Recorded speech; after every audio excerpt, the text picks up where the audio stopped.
Ino-Shika-Cho.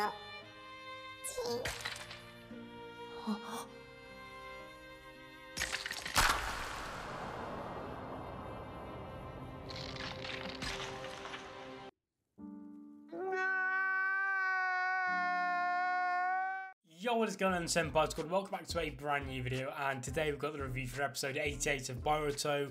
And I think that the common consensus for this episode is that it was probably one of the most emotional episodes of all of Boruto, hands down. I mean, this little guy, Akun, I absolutely missed the guy already. I mean, he's been here, let's be honest, he's hardly done anything. He didn't need to be there, he didn't need to die. Didn't really do a great deal, apart from maybe contribute ever so slightly to Inujin's character. But I miss him. I think everyone misses him. Everybody wants the Edo Tensei to be used on Akun because he's just an adorable little thing. I mean, ever since I saw him, you guys know I fell in love with this dude. So to see him die so unexpectedly really shocked me. It really surprised me. Did not see it coming whatsoever, and the entire scene with that, with the music, the art, all of it was beautiful.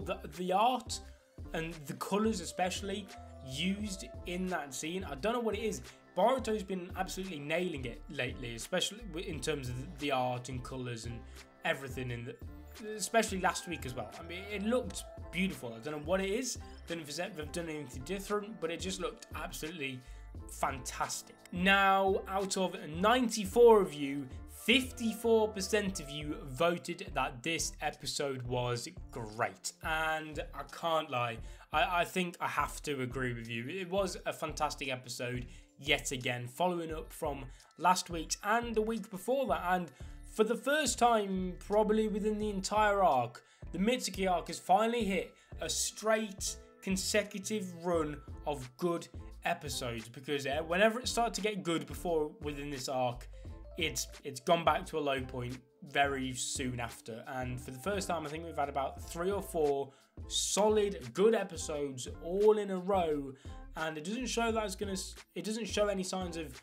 going back to any low points, because next week's looks good, and then I imagine the week after that we've got the Genjutsu girl, or the puppeteer girl. It seems that it's less Genjutsu, more puppeteering with her eyes, which is quite unique. It's quite interesting. Then we're going to have Ku to be taken down, whatever's going to go on with Mitsuki. I think it's safe to say now, from here on out, that the remainder of this arc should be pretty damn good.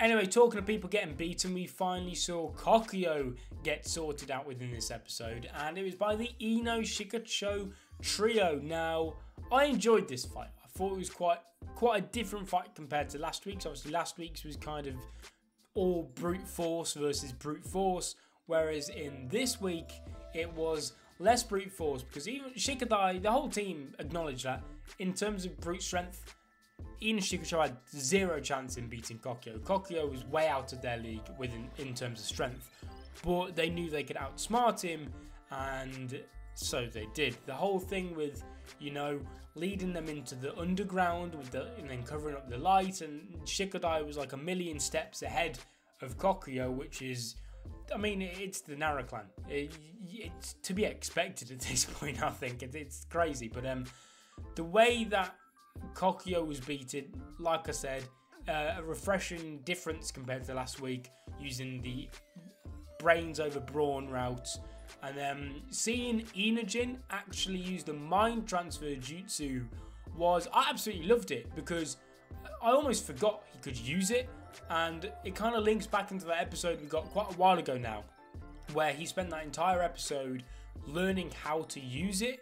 And I think out of all of the new generation kids that are like kids from the older generation, is Inujin, apart from obviously like the main ones like Boruto and Sarada, is Inujin the only one that uses jutsu from both his parents? Because I'm trying to think. Shikadai hasn't shown any signs of using Tamari's wind style. Karui, I think that was the name, Chocho's mum, I don't really remember what she can do, so I don't know. Metal Lee, we don't even know who the mother is. So I'm just trying to think, and is Inujin the only one? I think he might be. I think that might just be for the fact that, you know, he's part of the Ino-Shika-Cho, so the writers almost have to put that in his character, but it'd be nice if some of the other characters could do some of their other parent stuff as well, and not just Ino-Jin and obviously Boruto and Sarada. Now, I made a point on Twitter, which I kind of need to retcon myself here. I said that Shikadai's shadows should have worked and Kokyo was telling absolute stupid stuff. He was talking nonsense, essentially. That's what I said. Because when they went into the underground tunnel, Kokyo stepped into the shadows and said, "It looks like you can't use your technique within the shadows." And straight away, I paused and was like, wrong. Just, that is stupid, because I was thinking back to the whole fight that Shikamaru had versus Tamari, where actually using it in the shadows made it stronger. It made it more powerful, and the fact that he used the tunnel which Naruto dug and he had no problem using it then, it made it better. And I thought, so surely that should have the same effect with Shikadai. And that's where an Eternal Hokage actually reminded me, as well as a couple of others, that the target has to be within light itself. So for example, try and picture in your head, you got a circle. Within that circle is light, everything around it is the shadows. Shikadai is on the outer of that circle, and the target has to be within that circle. They have to be within the light. If they step out the light and also into the shadows, then Shikadai can't get them. So it does make sense. I just wanted to point that out there in case anyone didn't see me rectifying my mistake on Twitter.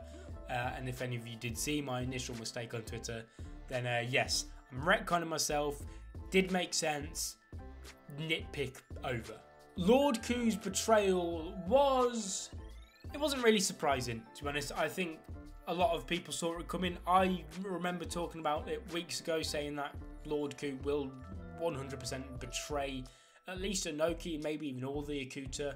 And what you know, he's after a human heart. That's all he cares about, and he knocked out Inoki and betrayed him, which, like I said, I'm not even surprised. It became very clear very quickly what Lord Ku was going to be up to, so I'm not surprised at all. But I do wonder who's going to take down Lord Ku. I seriously hope it's Konohamaru.